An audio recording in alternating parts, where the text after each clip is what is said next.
A todos buenas noches y a todos una vez más muchas gracias por haber venido. Una primera pregunta nos haremos esta noche y es esta. ¿Quién era Aristóteles? La respuesta no será de índole biográfica.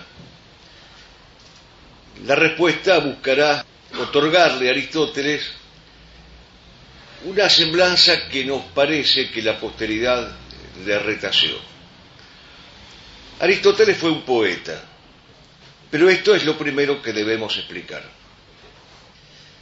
Por su doble condición de griego y de discípulo de Platón, no podían resultarle ajenas a Aristóteles ni la manifestación de la belleza ni la valoración de la poesía. Belleza que, como ya hemos visto la semana pasada, es esplendor ontológico, deslumbramiento de la forma, rescate de la esencialidad y de la sustantividad de las cosas. Pero también un obrar virtuoso. Y por eso Aristóteles habla de la ciencia, de la excelencia del alma, tal como la califica en el discurso a Temisón contenido en el Protréctico, fragmento 37. Y poesía, el mismo Aristóteles se encarga de decírnoslo, que es dominio de las musas, dominio del musical arte, del cual tanto había hablado Homero en la Ilíada. Por eso Aristóteles invoca a Homero, vuelve a Homero, trae a colación a Homero tantas veces y celebra la presencia de aquellos rapsodas, de aquellos poetas. Y le dedica un apartado especial a Homero en el libro octavo de la Política. Y a propósito de esta mención al gran poeta, Aristóteles señala la importancia que tiene para la educación de la juventud el cántico, la sinfonía, la sonoridad de los instrumentos más nobles. No hay formación del alma del ciudadano si no hay armonía y si no hay ritmo. Resulta evidente, dice Aristóteles, que la buena música puede imprimir una cierta cualidad en el carácter del alma.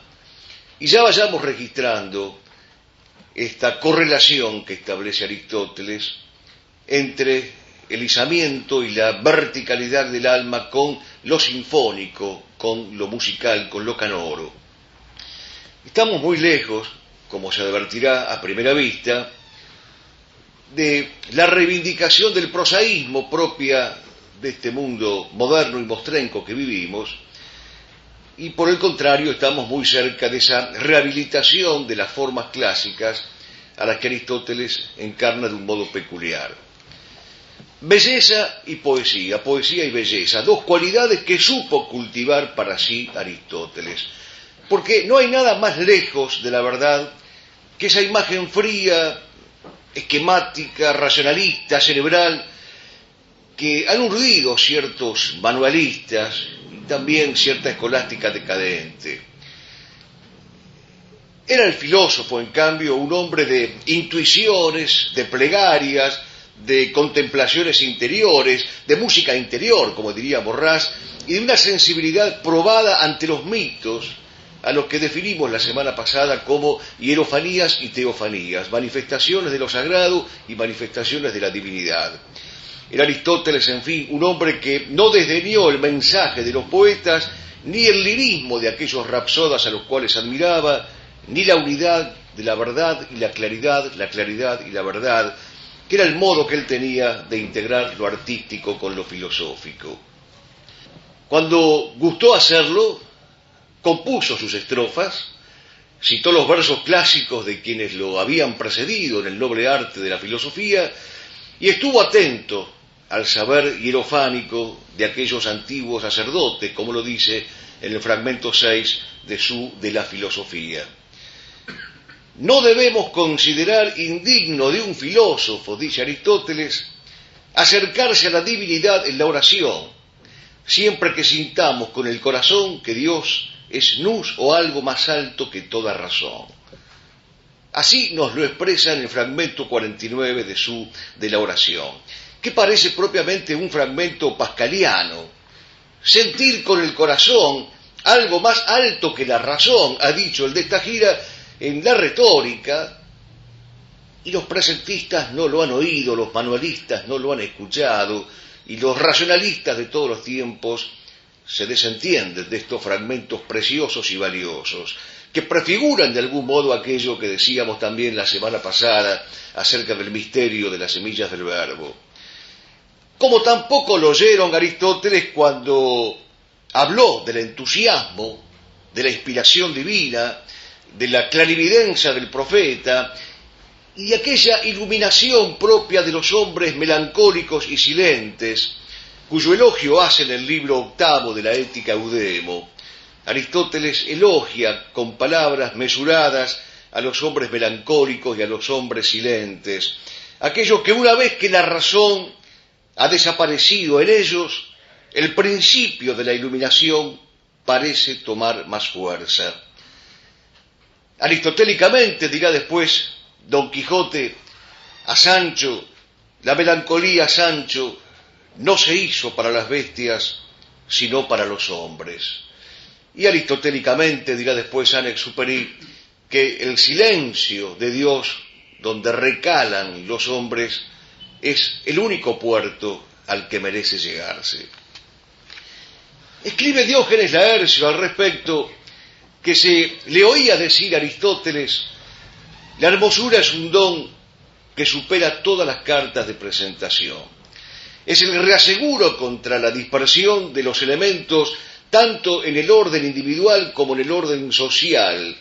Y también es importante retener este concepto aristotélico de interrelación, de vinculación entre lo individual y lo social a través del trascendental del ser de la belleza.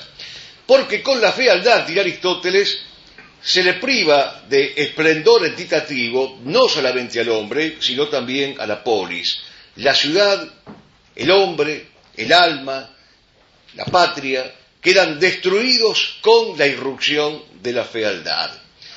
Y por eso esta preocupación aristotélica por la belleza no debe considerarse una preocupación esteticista, sino una preocupación metafísica y me atrevería a decir también teológica. Los ritmos de la belleza, dice Aristóteles en Problemas, fragmento 920, se asemejan a los caracteres morales. Solo los ritmos claros, proporcionados e íntegros pueden suscitar almas magnánimas. Y al mismo tiempo solo las almas magnánimas pueden suscitar ciudades soberanas. La importancia del ritmo para la definición y la calificación de la belleza. De allí que dijera acertadamente Eugenio d'Ors: no toda luz que se enciende y se apaga es un faro, necesita el ritmo. La belleza es necesaria al alma humana y la belleza es necesaria a la ciudad humana, a la patria y al alma y a la patria. Entonces la poesía, de la que nos habla Aristóteles, como manifestación de la belleza, como esplendor de lo bello, no es un accesorio decorativo, como podría ser lo bonito en la clásica catalogación escolástica de los grados de la belleza. Tampoco es una atracción festiva que correspondería al ámbito de lo lindo, de lo vistoso. No, la belleza es la plenitud del equilibrio que le permite al hombre la contemplación de la verdad. En consecuencia, para Aristóteles, el temperamento poético, el modo poético de percibir las formas, debía extenderse no solo al alma individual, sino a la ciudad. Pero no solamente al alma individual filosofando, sino también al alma del estadista, del historiador, del retórico, de todo aquel que quisiera alejarse de la vulgaridad y de la medianía y elevarse hasta aquella cima, hasta aquel vértice en el cual podemos encontrar a la divinidad. Y así lo dice expresamente en Problemas, en el parágrafo 953. A la hora de testar, y consta específicamente en el testamento de Aristóteles, en el fragmento 668, prefirió llamarse a sí mismo, a la hora de la muerte, eremita enamorado de los mitos. Si tenemos en cuenta, una vez más, que los mitos son expresiones teofánicas y hierofánicas, Algo nos quiere decir este Aristóteles, que a la hora de la muerte se autodefine, se autorretrata diciendo que es un eremita enamorado de los mitos. Ya que en los mitos, agrega Aristóteles, cabe el asombro, y tras el asombro, el descubrimiento de la realidad. Pero la verdad es que algunos años antes de presentir su propia muerte y de escribir este maravilloso testamento, Aristóteles se enteró de la muerte que había padecido Hermias, el príncipe de Atarneo, con quien él guardaba una profunda amistad. Tomado que fuera prisionero por los persas, Hermias fue atormentado cruelmente, sin que pudieran doblegarlo ni convertirlo en un delator. Y cuando se le concedió una última gracia antes del terrible suplicio de la crucifixión, Hermias les dijo a sus verdugos: «Decid a mis amigos, decid, Aristóteles, que no he dicho ni obrado nada malo o indigno de la verdadera filosofía». Estremecido de dolor y de admiración, Aristóteles compuso un himno a la memoria de este amigo. Y no es sólo este himno la exaltación del heroísmo, no es sólo el elogio al gesto noble de un patriota inclaudicable, es el canto a la belleza de la idea, a la belleza de la verdad, a la belleza de la forma intacta, en virtud de la cual se acepta hasta el suplicio y se acepta hasta la cruz. Aristóteles compara bellamente a esta idea con una virgen trascendente, con una virgen inmóvil, y dice en su himno a Hermias: «Con la partida de su servidor dejó en la desolación los rayos del sol». Qué maravillosa metáfora esta de Aristóteles, de comparar a la verdad con una virgen trascendente, inmóvil, y a los servidores crucificados de esa verdad con personajes relevantes, trascendentes, que cuando ya no están junto a nosotros es como si dejaran en la desolación a los rayos del sol. Sin esta sensibilidad artística, Aristóteles es incomprensible.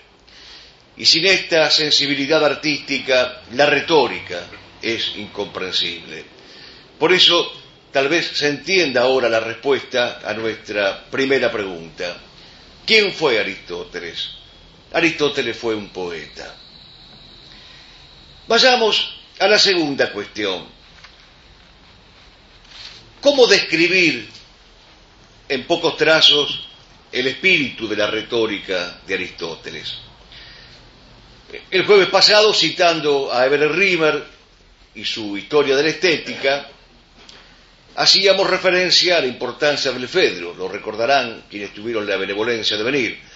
Pues bien, es el mismo Everett Gilbert el que llama a la retórica un ampliado Fedro, en alusión justamente a aquel diálogo platónico que analizábamos el jueves pasado. Porque Aristóteles, alzándose contra la noción pragmática, principalmente la manifestada por Isócrates, reclama la preeminencia de la teoría y la sujeción de la palabra, tanto a los dones de la belleza como al deber de proferir la verdad. Porque el verbo humano no es pura praxis, que se acomoda a las circunstancias con la habilidad, con oportunismo, para salir gananciosa de esas circunstancias, sino que es la expresión de un pensar y también es la expresión de un ser. Precisamente el drama de todas las actuales corrientes constructivistas es este: la negación del fino hilván que existe entre el ser, el pensar y el proferir. El verbo humano está jerárquicamente subordinado a la ética, obligado a respetar las normas lógicas, dice Aristóteles, pero también el verbo humano tiene que guardar congruencia con lo emocional y con lo patético, porque el hombre es eso, logos y patos. La palabra, y aquí la gran afirmación de Aristóteles, la palabra es esclava de la esencia de las cosas que nombra y que menciona. Lo dirá después a su manera Mallarmé: con las palabras no se juega.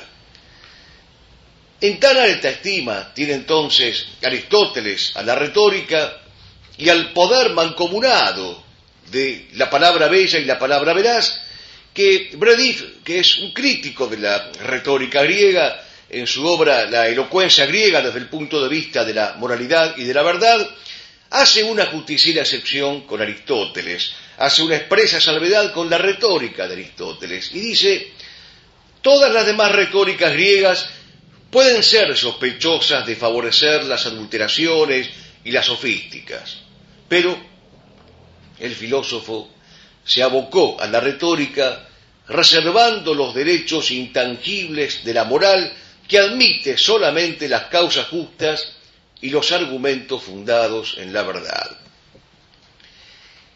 No era nueva para Aristóteles esta posición que sintetiza en la retórica. Tampoco era nueva esta preocupación entre la unidad de la palabra bella, plástica, musical y sonora y verdadera, siempre verdadera. Al contrario, esta era una antigua preocupación que tenía Aristóteles desde los días de su juventud, y por eso ya en su escrito Grilos, que es la primera obra que se le conoce, se alza con vehemencia juvenil contra el poder destructivo y adulador que tiene la palabra, que no es capaz de plantarse, de definir y de expresarse sí, sí, no, no, como diríamos nosotros ya en términos evangélicos. Si la palabra adula, dice Aristóteles, no define, y si la palabra no define, el hombre se degrada. De allí que en aquel famoso diálogo entre Antonio y Cleopatra que trae Shakespeare, se dice con propiedad: recibo de ti palabras de adulación, me dices palabras de adulación para que no sea noble conmigo mismo. El hombre que adula no solamente se despoja de nobleza, sino que despoja de señorío aquel que hace destinatario de aquella adulación. Por eso la palabra, dirá Aristóteles en el Grilos, no puede ser solamente sonoridad, tiene que ser voz. No puede ser solamente locución, tiene que ser iluminación. No puede ser solamente un verbo exterior, tiene que ser también, y por lo pronto, un verbo interior. Pero ahora, el Aristóteles maduro que escribe la retórica y no el Grilos juvenil, tomándolo del Fedro, dirá Aristóteles: solo son verdaderos discursos los discursos que son verdaderos. ¿Cuántos deberían escuchar hoy este pronunciamiento? Y precisamente hoy, ¿cuántos tendrían que tomar conciencia de esta sentencia aristotélica? Solo son verdaderos discursos los discursos que son verdaderos. Los falsos, los mendaces, los mentirosos, los aduladores, los sofísticos, los populistas, los indefinidos, no pueden ser ni son discursos verdaderos. Por lo tanto, culmina Aristóteles diciendo: no puede la retórica, como la poesía, dada su naturaleza, su trascendencia, su relevancia y su visión, no puede eludir la mímesis, no puede eludir la imitación. ¿Pero la imitación de qué? La imitación de la idea, la imitación de la forma, la imitación del deber ser. Esta es la forma a través de la cual Aristóteles compromete la retórica con la definición y con el testimonio de la verdad. Así descrita, entonces, la retórica le presta al hombre y a la ciudad, al ciudadano y al rey, al súbdito y a la majestad, el servicio artesanal indicado para conducir al hombre al ser más real e íntimo de las cosas. Pero para eso el hombre deberá subordinarse a la facultad del alma, dice Aristóteles, de desear siempre lo verdadero y de obrar en todo conforme a lo verdadero. Así lo enseñan de la filosofía, parágrafo 58. La conclusión brota casi espontáneamente. No hay retórica sin verdad. Nos preguntábamos en esta segunda cuestión que estamos abordando, ¿cuál es el espíritu de la retórica? ¿Cómo puede quedar ese espíritu retratado, descrito en pocos trazos? Pues bien, Aquí tenemos un primer trazo que retrata y que describe la retórica de Aristóteles. No hay retórica sin verdad. Pero hay otro rasgo importante. La retórica, dice Aristóteles, debe tomar distancia de las desfiguraciones que la apartan de la lógica y de la ética.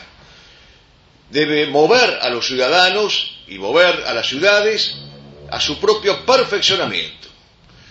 Pero entonces lo útil, lo deleitable, lo honesto, es decir, los bienes jerárquicamente instituidos, tanto para la sociedad como para el hombre, no pueden resultar ajenos estos bienes al arte retórico, porque el arte retórico es el que establece estas jerarquías, pronunciándolas, calificándolas, ordenándolas y poniéndolas en evidencia y de manifiesto a los ciudadanos y a la polis.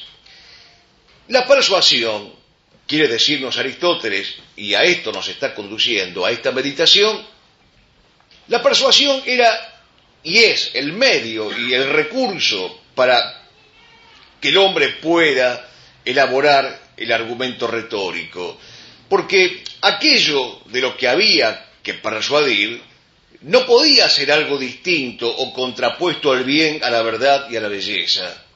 Y esta es la gran diferencia entre la retórica aristotélica y la retórica sofística o la retórica moderna. La persuasión está al servicio de la verdad. La persuasión está al servicio del bien y está al servicio de la belleza. Los argumentos persuasivos llegan a la razón y también deben llegar a la emoción, por aquello que recordábamos antes del logos y el patos.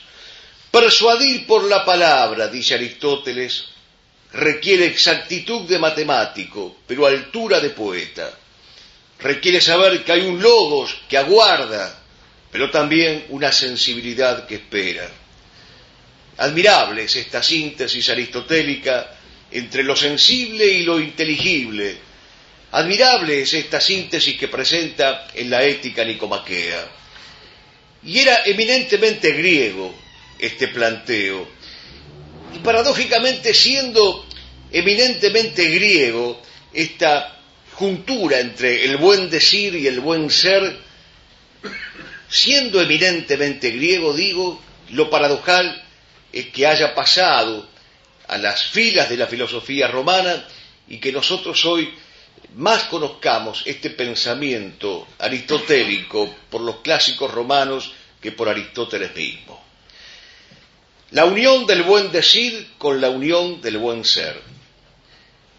Esta unión era lo que le permitía a los hombres poder formar sus almas y no solamente forjarlas, sino también templarlas y templarlas aceradamente para la hora de la prueba. Aquí tendríamos entonces la segunda conclusión que nos permitiría entender el espíritu de la retórica. La persuasión como arma retórica solo es legítima, solo es válida si está al servicio de la verdad. Y por eso esta segunda conclusión es el complemento natural de la primera. La retórica no se entiende sin su objeto propio, que es testimoniar la verdad. Y la persuasión, artesanía del retórico, tampoco se legitima, tampoco se convalida, si no está ella, y con presteza, con seguridad, al servicio de la verdad. La retórica, dirá Aristóteles, necesita de la técnica, pero le es insuficiente, y no debe permitir que la técnica la doblegue, porque convertida la retórica en mera técnica, perecerá, que es exactamente lo que sucede en nuestros días. Palabras vacuas, palabras vanas, palabras vacías, sin rumbo, pero que muchas veces se presentan engañosamente con el envase de una cierta formalidad técnica. Más bien, dice Aristóteles, se necesita todo lo contrario, una retórica, una palabra que se nutra de la historia, de los paradigmas de la historia y de la poesía porque solamente de ella podrá tomar el son y el vuelo. De la historia, la retórica se nutre a través de los grandes modelos, de los grandes arquetipos que deben ser objeto de nuestra contemplación y de nuestro encomio. Y también de la historia aprende la retórica las contrafiguras, como diría después Max Scheler, aquellos antitestimonios o antimodelos que son objetos de nuestra execración y vituperio. De la poesía ha de tomar la ascesis de la forma, la purificación de las formas, la luz de las significaciones hermosamente proclamadas. Y del pasado tomará la retórica, la enhebración de esos caracteres que a medida que se van enhebrando, nos van presentando a nosotros otras tantas posibilidades de emulación, de escoltamiento, de mímesis, de seguimiento. Del arte poética, en una palabra, tomará la retórica, la medida, el compás, ese ritmo que hace que la palabra sea un faro. Y del ayer, del pasado, tomará las estampas edificantes y pospondrá las degradantes. Del poema, al fin, toma la retórica, las cadencias y el estilo. Vean entonces cómo se van concatenando y volviendo concurrentes la historia por un lado, la poesía por otro y la retórica, como un haz de recíprocas enseñanzas y de mutuas cooperaciones. Por eso Ross, el gran tratadista y escudriñador de las obras aristotélicas, dice que hay aquí una curiosa síntesis, hecha por un hombre que conoce las debilidades del corazón humano y sabe cómo analizarlas y al mismo tiempo cómo contrarrestarlas. Es maravilloso este texto de Ross que estoy sintetizando, porque Ross, para llegar a esta conclusión, recoge previamente una enseñanza ciceroniana contenida en Académicas, en el capítulo 2. Pero lo que quiere decirnos en sustancia es que Aristóteles tenía plena y cabal conciencia tanto de la dimensión pública del lenguaje retórico como de la dimensión privada. Y en un caso o en otro, el hombre, al pronunciarse, debía ser fiel al noble arte de las definiciones. Esto lo repiten los tópicos en el capítulo 7, el hombre que no define destruye la palabra, el hombre que no define adula, el hombre que no define, que no ciñe, que no circunscribe, que no perfila, el hombre incapaz del sí e incapaz del no, es propiamente el tibio, aquel que bien sabemos nosotros se ha hecho merecedor del castigo terrible del vómito divino. Son las definiciones, entonces, las que vuelven a los hombres más plenamente hombres. Si el hombre no define, la naturaleza humana se degrada y se pervierte. Vayamos entonces a una tercera cuestión. ¿Cuáles son los géneros del discurso retórico que nos propone Aristóteles? Con estos postulados en mente que hemos trazado, Aristóteles establece en la retórica su célebre distinción de los géneros de los discursos.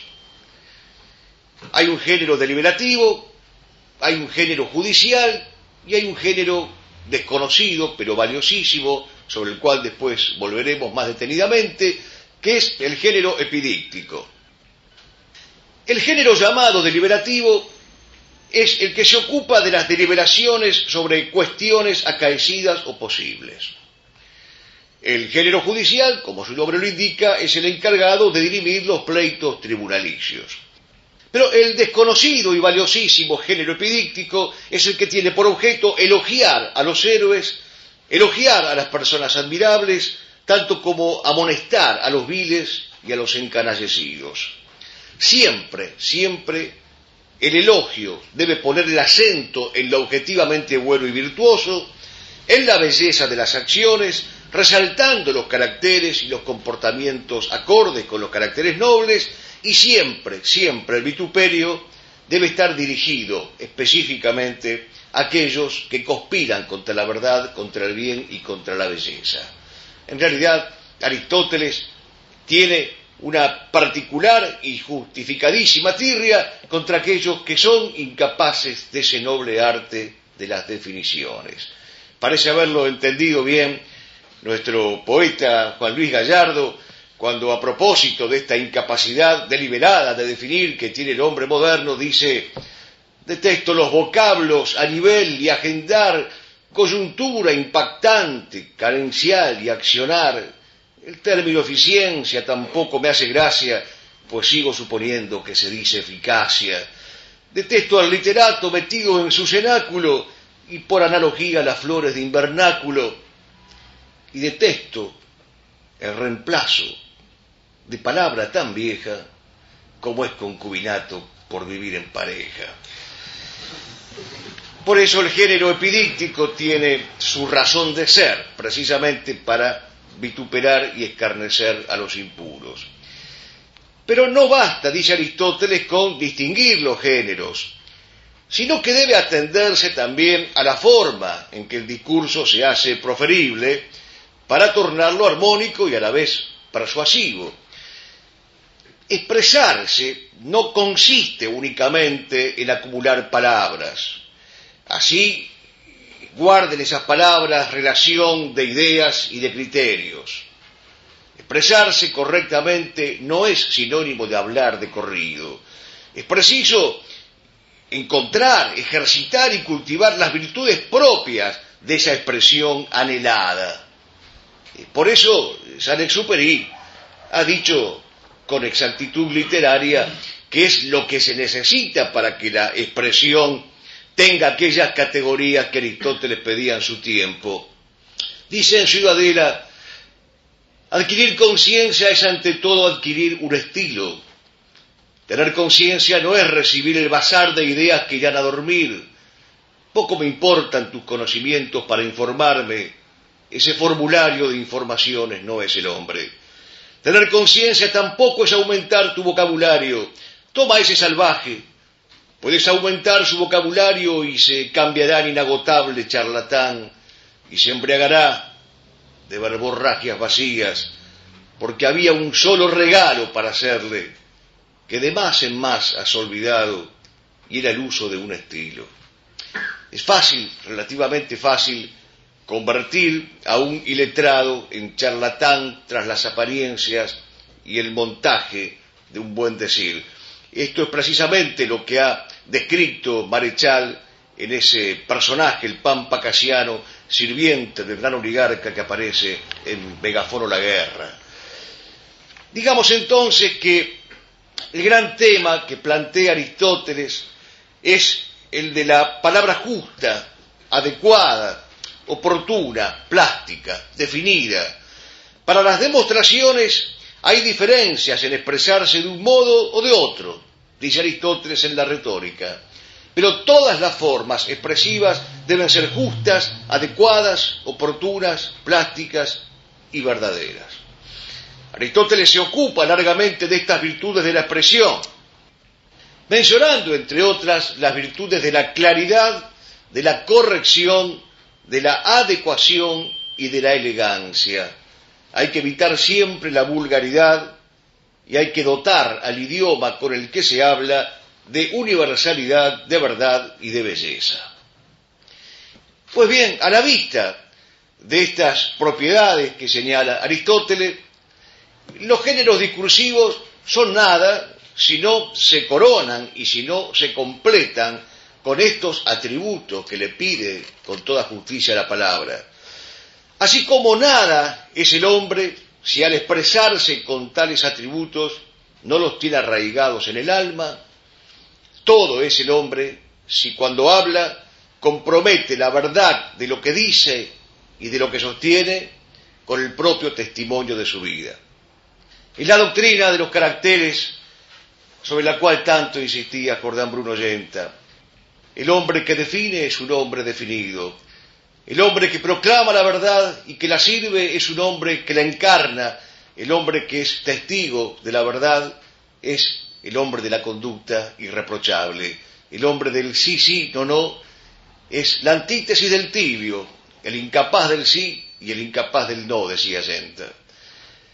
Es la doctrina entonces de los caracteres que, aunque resulte paradójico, siendo de origen griego, también es otra de las cuestiones que hemos conocido por un romano como Catón.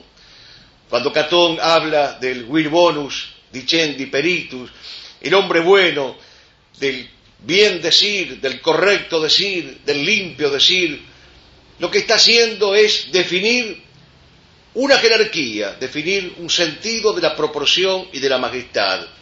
Un hombre de pie, un hombre vertical. Definido el discurso, entonces, sea deliberativo o judicial o epidíctico, a todos, dice Aristóteles, a todos estos discursos hay que otorgarles aquellos dones que lo vuelven grato y a la vez adecuado. Todo interesa: la elección del género discursivo, la adecuación del mismo, las virtudes de la expresión, la precisión del asunto abordado, la conducta del expositor y importa también la recepción del auditorio. Pues bien, sintetizando lo que hemos tratado de explicar esta noche, diríamos que hemos hablado en primer lugar de Aristóteles como poeta.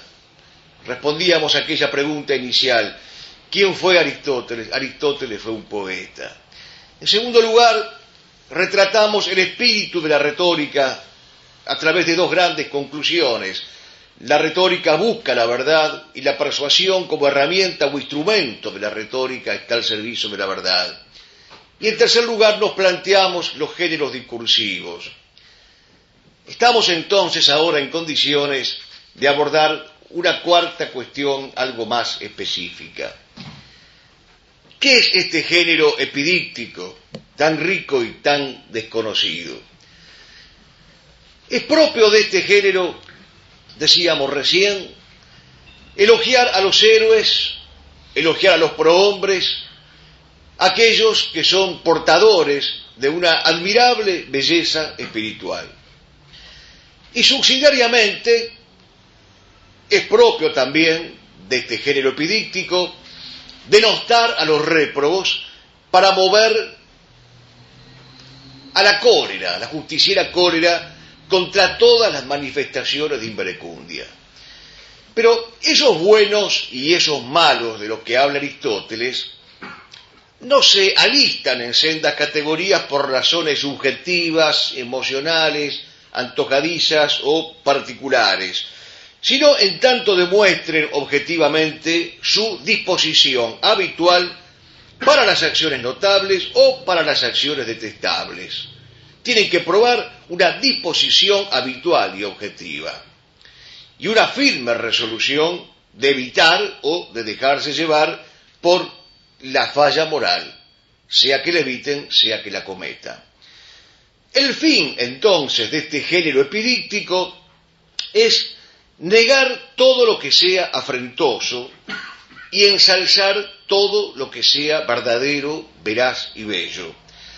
Se aplica al presente este género epidíctico, dice Aristóteles, pero en el libro primero de la retórica aclara que también es justo y necesario aplicarlo al pasado por medio de la virtud de la memoria. Por lo tanto, el género epidíctico no es el que se usa para las transacciones interesadas y lucrativas de la sofística, no es el que usan los mercaderes, ni debe ser tampoco el que se instrumente entre pleitistas o leguleyos oscuros, ya que nunca se debe persuadir de lo malo, sino estar en disposición de discernir lo plausible. Debe, dice Aristóteles, el género epidíctico y aquel que lo practica persuadir por el talante. Los destinatarios de sus enseñanzas deben convencerse de que se hallan en presencia de alguien digno de ser tenido como crédito virtuoso. Es decir, que el género epidíctico reclama, por un lado, exhibir ejemplos virtuosos, y exhibirlos positivamente, afirmativamente, y por otro lado, desechar las contrafiguras o los antitestimonios. Esto por un lado, pero por otro lado, y aquí lo verdaderamente difícil y lo verdaderamente importante del pedido aristotélico, por otro lado, el género epidíctico reclama la actitud testimonial del expositor. Solamente son verdaderos discursos los discursos verdaderos. En Primeros Analíticos, Aristóteles es todavía más explícito si cabe. Los que elogian, dice, no deben mirar si el elogiado ha realizado algo útil, sino si desdeñando su propia utilidad y provecho ha hecho algo bello.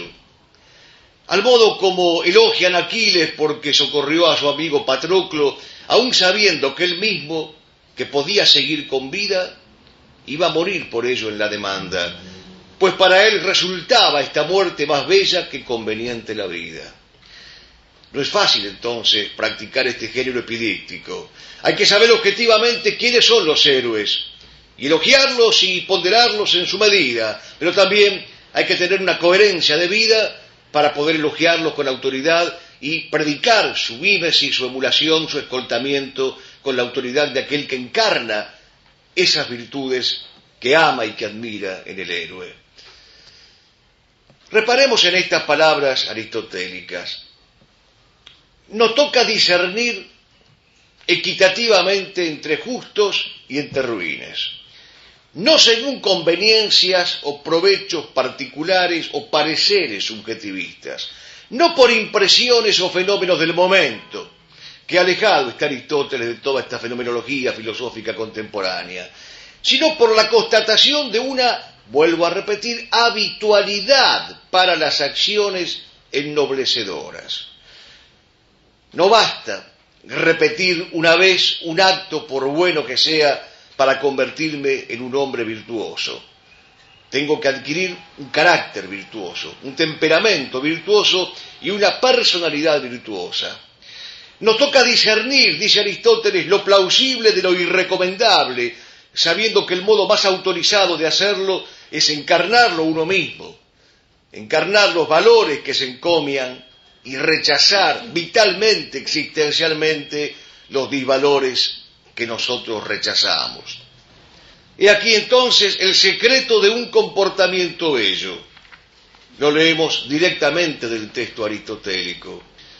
Es bello lo que, siendo preferible por sí mismo, resulta digno de elogio, o lo que, siendo bueno, resulta placentero en cuanto que es bueno. Y si esto es lo bello, entonces la virtud es necesariamente bella, puesto que siendo un bien es digno de elogio. Es por la virtud que los hombres realizan hechos y acciones bellos y memorables. Quien se expresa entonces epidícticamente no puede desvincularse de la belleza y no puede desvincularse del deber de laudarla. Pero he aquí uno de los momentos culminantes de la retórica aristotélica. Aristóteles se pregunta qué es lo que se debe laudar, qué es lo que conviene laudar, y él mismo se encarga de darnos esta respuesta magnífica. También son bellas todas las cosas cuyo premio es el honor y todas las que procuran más honor que dinero. E igualmente todas las que, estando entre las que son dignas de preferirse, se hacen no por causa de uno mismo. Las que son buenas en absoluto, las que se realizan por la patria con olvido de uno mismo, las que son buenas por naturaleza, y asimismo son bellas todas las de suyo corresponden más a después de la muerte que al período de la vida, ya que las que se hacen mientras está vivo se hacen más por causa de uno mismo. Y también cuantas obras se realizan en beneficio de los demás, como asimismo las cosas memorables, y más cuanto más lo sean, las que sobreviven a la muerte de uno, las que generan fama, las que son obras fuera de lo común. Este listado incompleto, fragmentario, pero rico y significativo, nos está indicando el camino que debemos seguir. ¿Cuál debe ser nuestra verdadera opción? Lo que Aristóteles quiere decirnos es que es necesario distinguir entre aquellos que persiguen la honra o los que persiguen el oro, entre el egocentrismo esterilizante o la generosidad de aquellos que son capaces de dar la vida por Dios y por la patria, entre la capacidad de sacrificio o la de beneficio, entre las obras caducas o las obras imperecederas, entre el ocio contemplativo o el torbellino tecnolátrico, entre los gestos furtivos o los que son capaces de enraizar en lo eterno, de anclar en la eternidad. Elegir al fin entre las cosas que bendicen y felicitan y aquellas cosas que maldicen, que desgastan y que degradan. El mismo Aristóteles invoca el testimonio de los poetas una vez más para enseñarnos a hacer estas distinciones. Los poetas que él elogia son aquellos que han sido capaces de distinguir entre lo bueno y aquello que es innoble e indigno y que le quita al hombre toda posibilidad de hidalguía. Por eso Aristóteles menciona a Alceo, menciona a Ifícrates y menciona a Simónides de Seo y también lo menciona a Safo. Mas un discurso, y sobre todo el discurso epidíctico del que estamos hablando, no es solo contenido, sino también que es forma, porque no basta con saber lo que hay que decir, sino que también es necesario decirlo como se debe, cuidando el tono, dice Aristóteles, cuidando la armonía, el ritmo, que tanto predisponen los ánimos en una dirección favorable o en una dirección desfavorable. Y cuidando igualmente, dice Aristóteles, que no falte el debido exordio al que él compara con el preludio de las piezas musicales. En una palabra, la expresión debe poseer claridad, que es la garantía de un lenguaje patente, despejado, diáfano, con una dosis de extrañeza, es decir, con el uso de aquellas palabras que no sean ordinarias o vulgares o comunes, sino que llamen la atención, que despierten la admiración y que despierten también el deleite, sin perder nunca la claridad. Y es aquí cuando Aristóteles recomienda la elaboración de las metáforas. Vayamos, pues, a una quinta cuestión. ¿Cuál podría ser la aplicación de estas enseñanzas aristotélicas a los días que corren? Recordarán ustedes que el jueves pasado nos hacíamos similar pregunta retórica respecto de Platón. También corresponde que nos la hagamos en este jueves, porque vivimos bajo la tiranía de aquello que llamaba bien Carlos Di Sandro la guerra semántica, lejos, muy lejos del magisterio de Aristóteles. Por eso nos preguntamos también, como el jueves pasado, ¿qué diría el filósofo ante el lenguaje de nuestros hombres públicos que no solo carecen de belleza, sino también de verdad y de bien, pero que también carecen de los cuidados más elementales de la dicción y aún de la fonología? Un lenguaje que no solo reniega de la claridad y de la honestidad, de la integridad, de la proporción, sino también de la distinción entre la S, la C, la Z, la CH, que consideran que no es necesario decir es necesario. ¿Qué diría el filósofo si escuchara el lenguaje de nuestros políticos y de nuestros periodistas, saturados de muletillas, de metátesis, de transposiciones de letras, de lambasismos, de rotacismos, de dequeísmos, de laísmos y de todo tipo de atropellos articulativos? ¿Qué diría el filósofo si presenciara hoy el modo de hablar de nuestros hombres públicos que más parece el de mujeres públicas? ¿Qué diría Aristóteles, que clamaba por un idioma que fuera expresión del principio de identidad, ante un personaje como Cristina, que no hace otra cosa más que contradecirse permanentemente, sabiendo que la contradicción dialéctica puede estar en la base de su discurso político sin que nadie se inmute?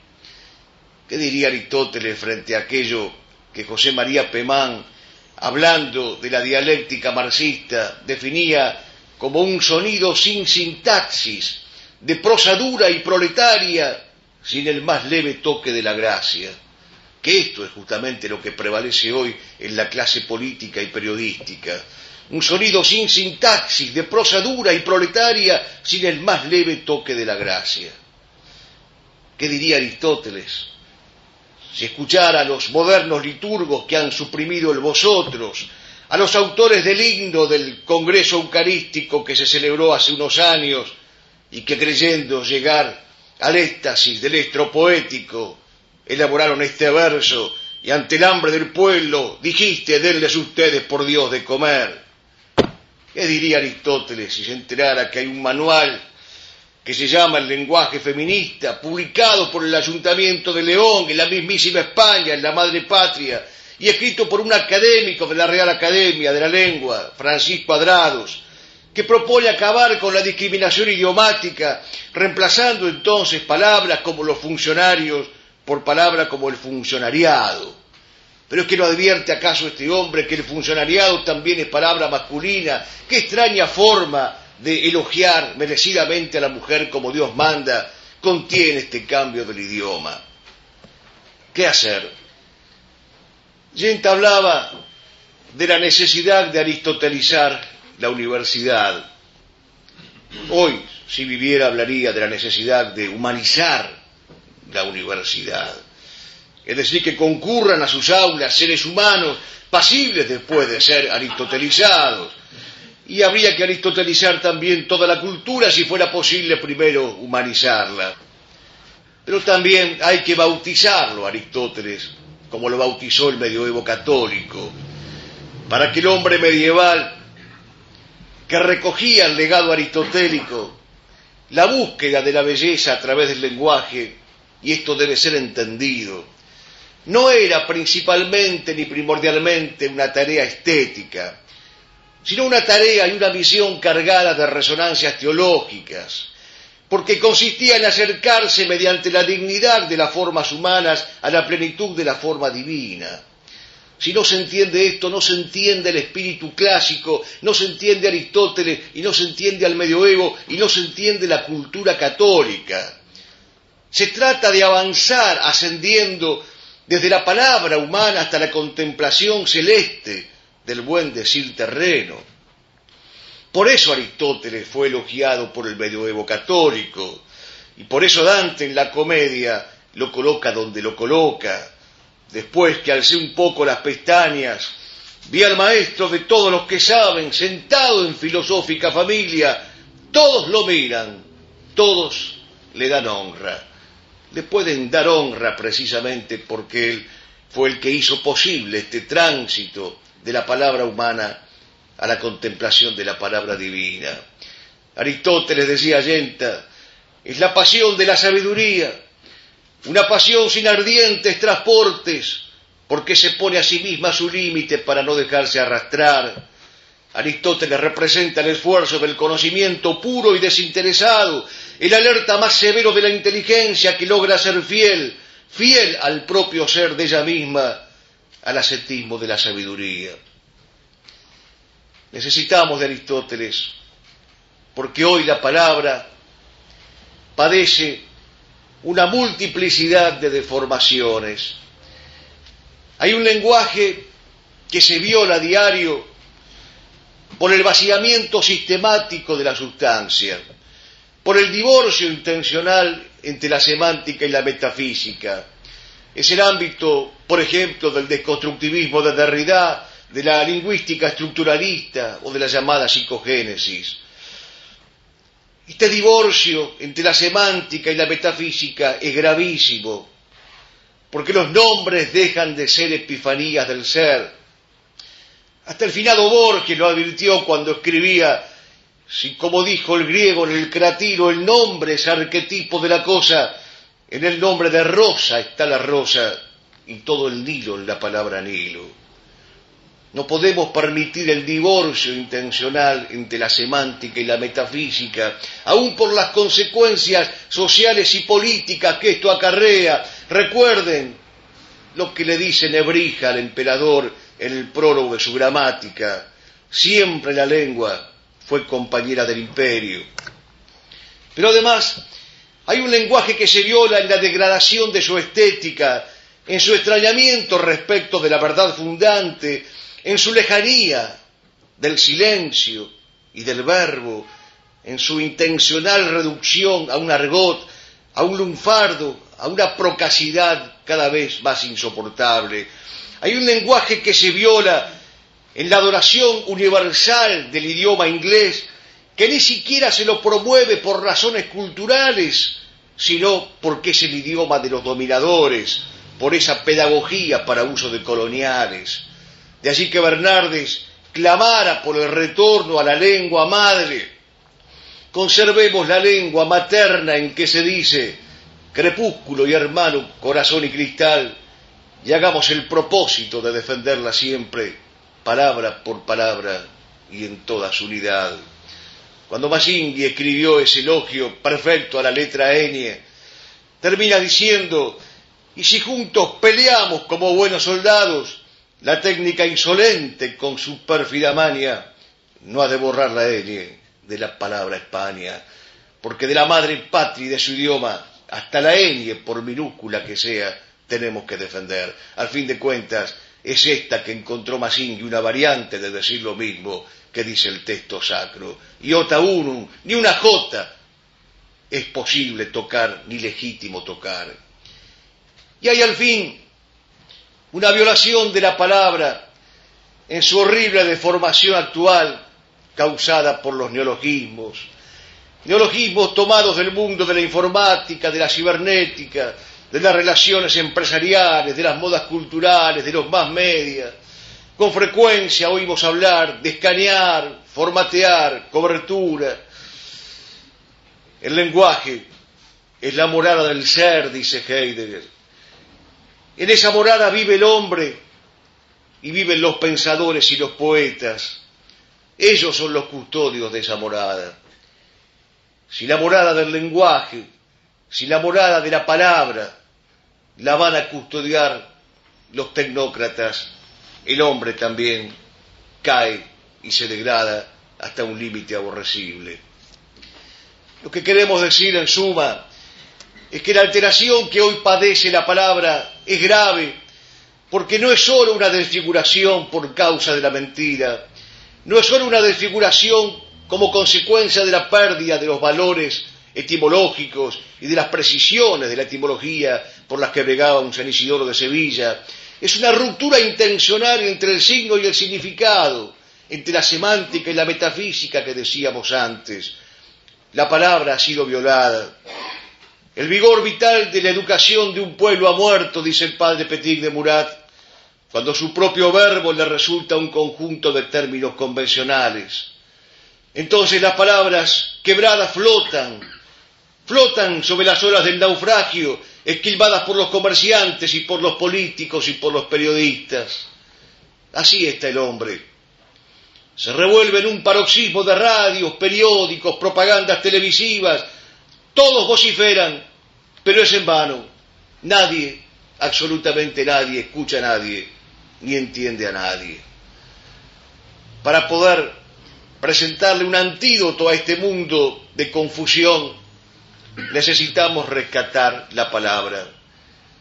Hay que regresar para eso al misterio y al milagro del Verbo encarnado.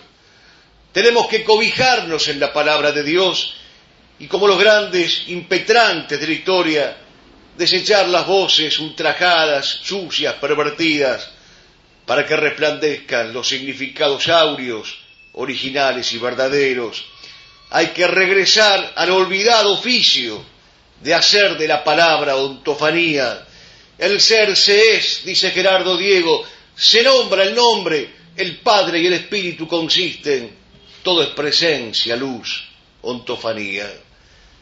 Hay que cubrir de semántica indivisa el alma herida de nuestros hijos, de nuestros alumnos, de nuestros compatriotas, herida de ramplonerías, de lisonjas, de nimiedades, de mal gusto. Hay que regresar al coraje de pronunciar las palabras que ya no pronuncia nadie. Y pedir con el salmista en cada alborada: Señor, abre mis labios y mi boca publicará tu alabanza. Decir lo que se debe, oportuna e inoportunamente. Callar ante lo que es inefable. Abandonar el estrépito y abandonar el bullicio. Y saber que contra el demonio de la palabra violada solo cabe el ayuno del silencio. Madre muda del verbo que calla, recordábamos la semana pasada el nombre de María según una antigua letanía medieval.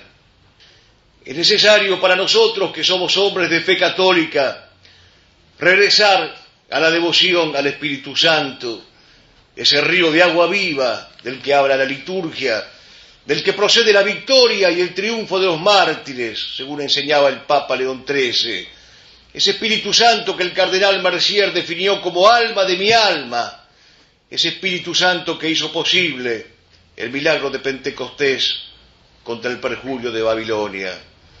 Y por eso el rey San Fernando, el rey de Castilla, había acuñado una hermosa oración para pedir los dones del Espíritu Santo.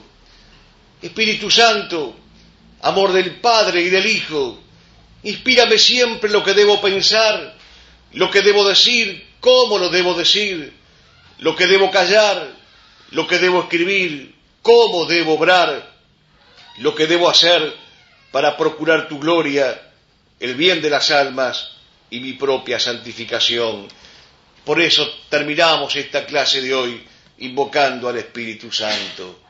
Veni Sancte Spiritu, repletuorum corda fidelium, et tui amoris in insigne nacende, emite spiritum tu de creauntur, y renovarás la faz de la tierra, y renovarás la faz de la tierra. Muchas gracias.